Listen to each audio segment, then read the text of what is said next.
Well, hello once again. For another time, we're going to go over the capacitor on this selectomatic mechanism here. And I've got something to show you on the schematic that I just discovered this morning. When I came out here, I had planned to just really dig into that, but I said, no, I better clean up this shop a little bit. Now, be proud of me. Look at that. All the wood is gone. We don't have to do any more gluing, so why keep all that wood there? No more gluing. Now, that sounds good, doesn't it?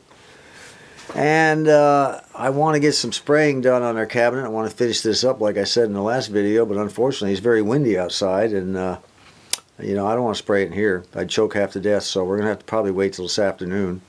But I'll show you the finished product before the end of this video, whether it's done this afternoon or tomorrow or the next day. It won't matter. And speaking of time, a couple of our subscribers said, you know, you've really been pumping out a lot of videos here lately. Yes, I have, one after another, and there's a reason for that, because I have to stop in a day or two.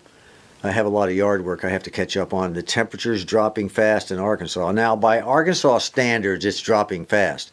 By someone who lives in the north, it's still bathing weather temperatures, okay, bathing suit temperatures, but not down here. It's getting cold, all right? So I have a lot of things to do. I got to fire up the old chainsaw. I got a few trees to cut, small ones. I've got some other things. I dug out some concrete spillage that was done when they poured the aprons, you know, on this building. And a few other, and this morning I couldn't even get to do anything before I had to fix another flat on the mower. So I have to take a few days break, and I wanted to get as much covered as I could. I at least wanted to get this part done here and cover our capacitor issue right here. So I'll stop right here. I'm going to go in the house and get me a cup of coffee. I've been working pretty hard. You know, this is back-breaking work cleaning up a man's shop here, you know. And there's still more to go. Well, the wind has finally died down enough so I can get this thing outside and get her sprayed. Boy, I'll tell you what, it's been windy all day. Before I start spraying on this thing, Tom MGB, he asked a question. He said, I don't know much about sealer, but it seals the wood. Does it seal the old paint? Well, of course not. You know, what happens is when you put the type of sealer I use on there, it soaks into the raw wood, which is what it's supposed to do. And then after it's set for about 20-30 minutes, you take a rag and you wipe off the excess. And that's with this pre-stain treatment that I use, that Minwax. And when you wipe off the excess, what it does is it takes it, you know, most of it's soaked into the raw wood. What has not soaked in gets wiped off the paint. But of course we have sanded the paint prior to the best we can to give it a, you know, reasonably not rough, but a surface where the paint can grip it, okay? So no, the sealer does not seal the paint, it seals the wood, which is what we're trying to do. Now keep in mind, this is not going to be an absolutely perfect job, you know. I mean, we're doing the best we can here. I'm not painting a Lamborghini, okay? It's just a couple of chunks of plywood, and to make it look halfway decent, close to the original. And what I'm going to do is, this is the most of the original paint color is right here. Now there are some darker spots in the center, right in these little indentations are a little bit darker than the rest. See it? Because I sanded it. So let's see how close we get. Let's put this right here and shoot a little bit right here.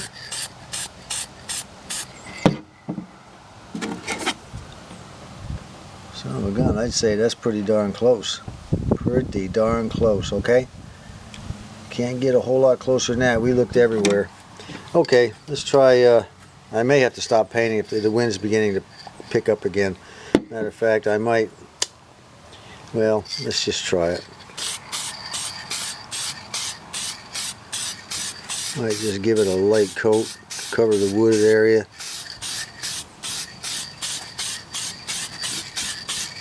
I'm not going to go crazy with it, but she's looking really nice, isn't it? Look at that. It looks almost identical to the original.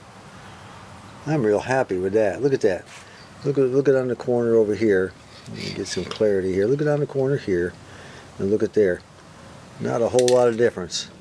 BM114 is the paint number. Well, let me finish it up and see what I can do. Well, there you go, guys. Looks pretty darn good, huh? I got all the paper off it. I suppose I could use a little touch up along the edges here, but you know, that doesn't matter. It's all going to be covered with chrome and stainless steel anyway. But other than that, I think it looks good, and the color matches almost identical. No complaints whatsoever. It looks really neat. And we'll just let it set for another day and let it harden up. And let's go ahead and take a look at our electrolytic capacitor can and our selenium rectifier. Let's start doing a little work on this and just let this rest. Tell you what, before we start on this capacitor business, let's back up a little bit. I've been using this schematic, as you can see with all my writing on it. I've got 1.4 and 1.0 for these two capacitors. This is the one we've been doing, and it is the stereo. It's the schematic of the mechanism with the stereo pickup. Well, it turns out that this is not the right schematic. The reason being, let me zoom in here.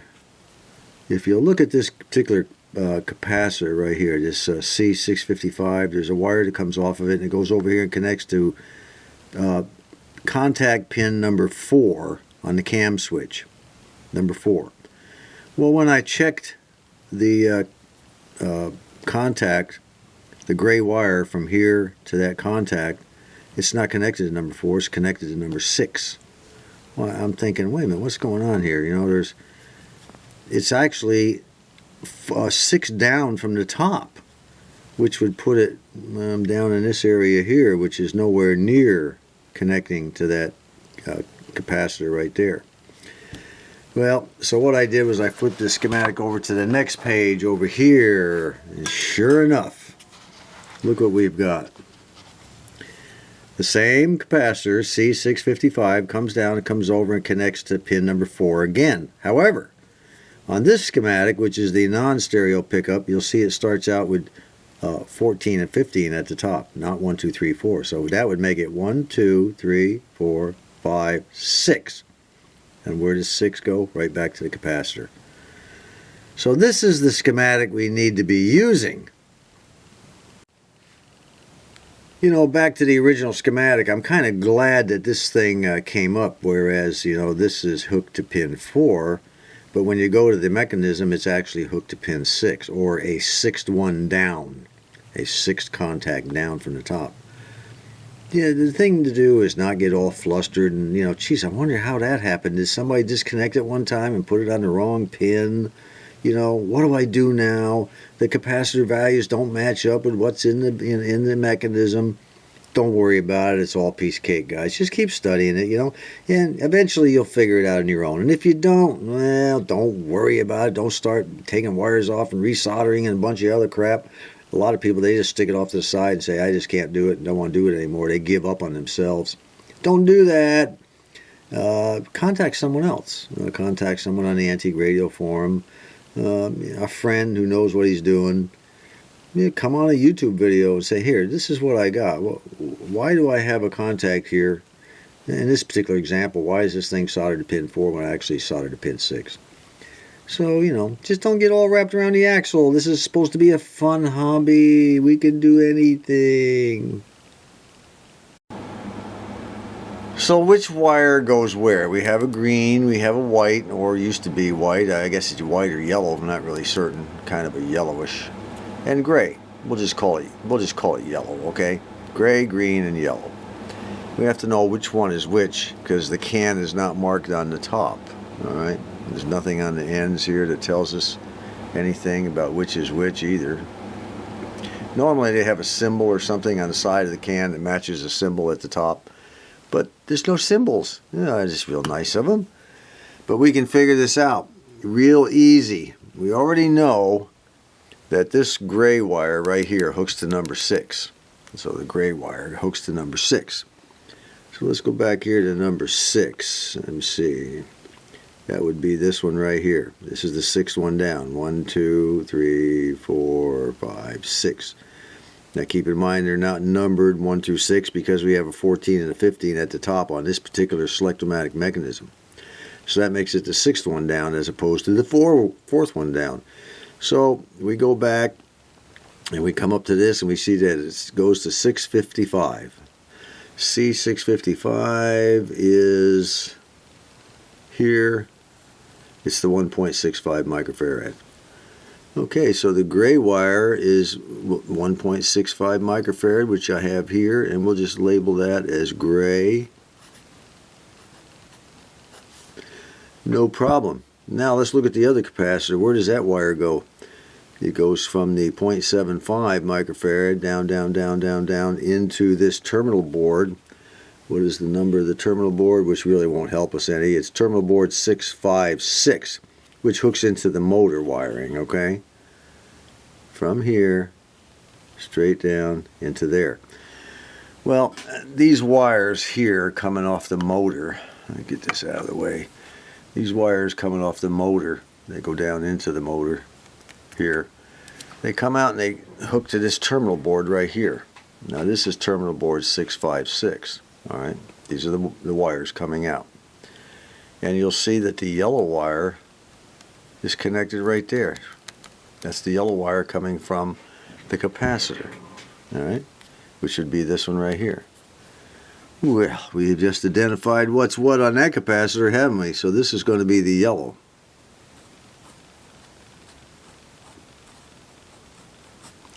And then all we do is hook the other side of the two capacitors together to this wire that's left over, which is, guess what? The green! Yes, it is the green. So we just hook the two together, solder them together with a piece of heat shrink on the green, and our capacitor's in after it's been restuffed. Now, of course, we're going to have to restuff the can, drill holes down through, and solder the wires onto the terminal connectors here, and then hook these wires back on and all that jazz, or just maybe just leave them on there and just bring the wires through and solder them where they go. That's probably what I'll do. You know, of course, the difficulty is getting all the guts out without screwing up the can real bad. And there's a couple of ways to do that. I'm going to skull braid it for a while. You know, sometimes this electronic stuff is so much fun. You know, here I was moaning and groaning about nothing being labeled on the can, nothing labeled on the top. Well, I went ahead and took my little acid brush with some alcohol, and I decided to clean up the contacts before I removed the solder. And look what's written on the top. Look at this. 1.65 there and 0.75 over there. Oops!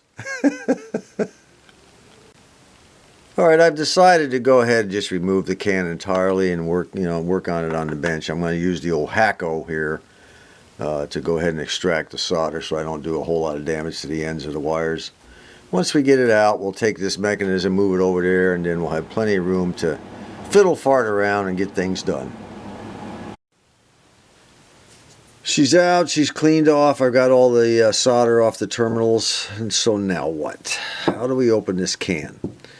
Well, you know, one of our good subscribers, Zone 1942, he peeled up the flange all the way around. I've seen Bob Anderson do that also. I tried it and it just didn't look good. You know, when I got done it was a mess. But I did like the way John, Zone 1942, did his when it came time to put it back together.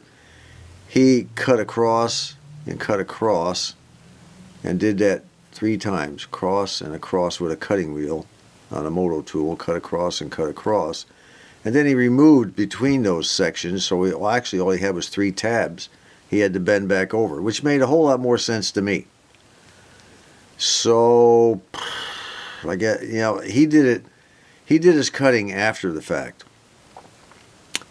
It would seem to me if I decide to do that, it would be a whole lot easier to do the cutting before the fact.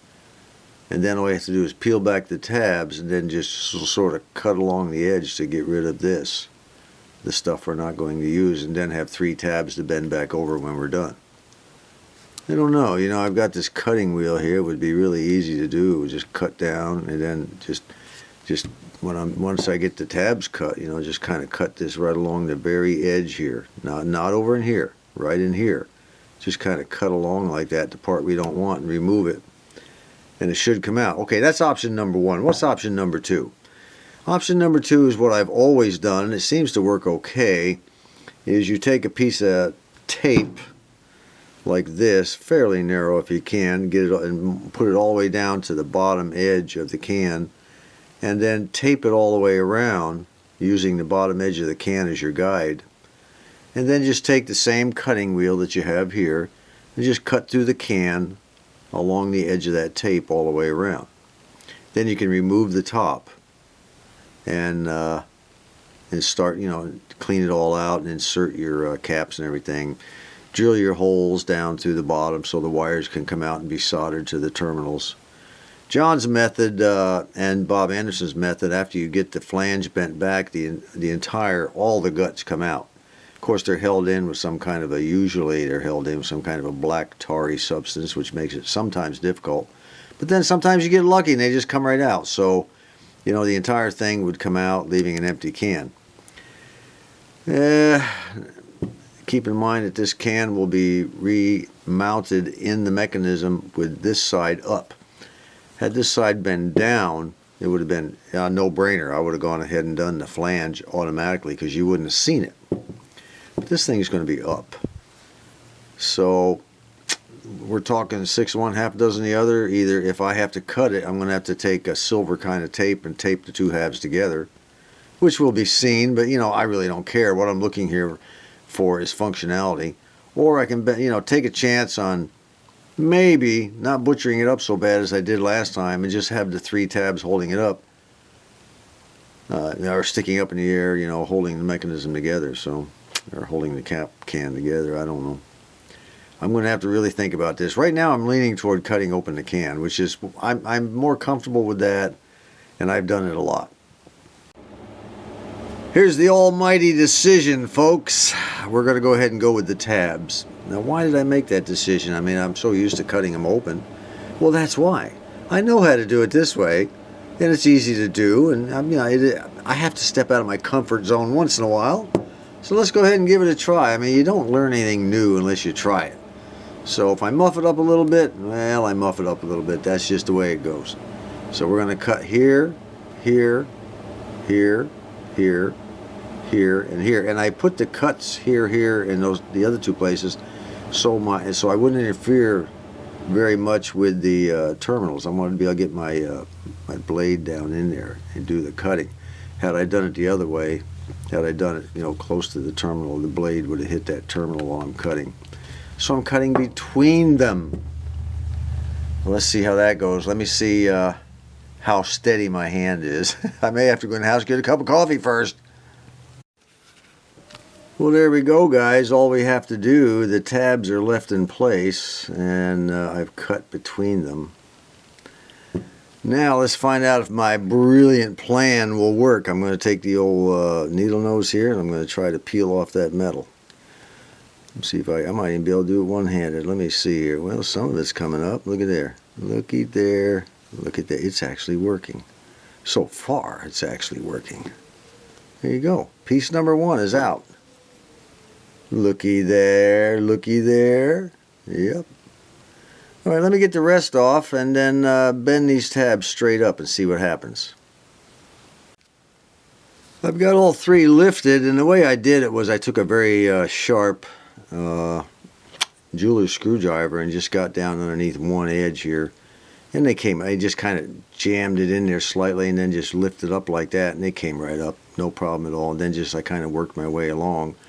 Now I'll take I don't want to mangle these things, so I'll take a larger screwdriver, a regular screwdriver, and put it under there and just kind of lift it up even further. Doing it piece by piece with this would cause a ripple on it. It would look even worse than it already does.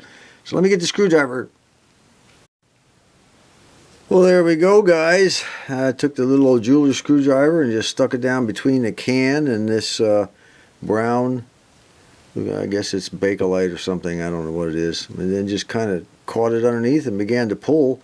And all I wanted to do was get it loose from the can, but next thing I knew, the whole thing began to slide out. It's got oil around it. Never seen one like that before. Well, let me go ahead and continue pulling it all the way out so we can see what it looks like. Well, there you go, guys. The insides are out, and I like tearing things apart. I could have just left it and said, hey, look, let's just let it ride and see what happens. Maybe the cap will reform. I've never been a believer in reforming capacitors. Yeah, they may work today, but next week they may blow and take out my motor, and then what happens, or whatever else they may be hooked to. I belong to a ham radio club, and we have at least one member who thinks that reforming caps is the only way to go. I cannot convince him different. Anyway, we're good to go. That's what she looks like on the end. It's just it's just a standard old cap wrapped around and around, layer after layer. Okay, hollow in the center.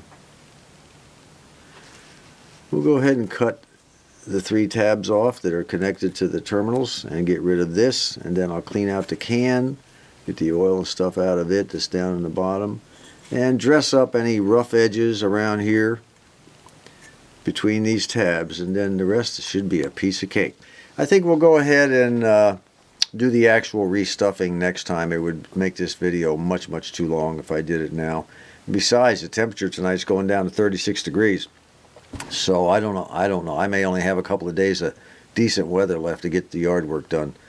So until next time, I hope you learned a little something on this. I sure did. It's kind of cool, huh?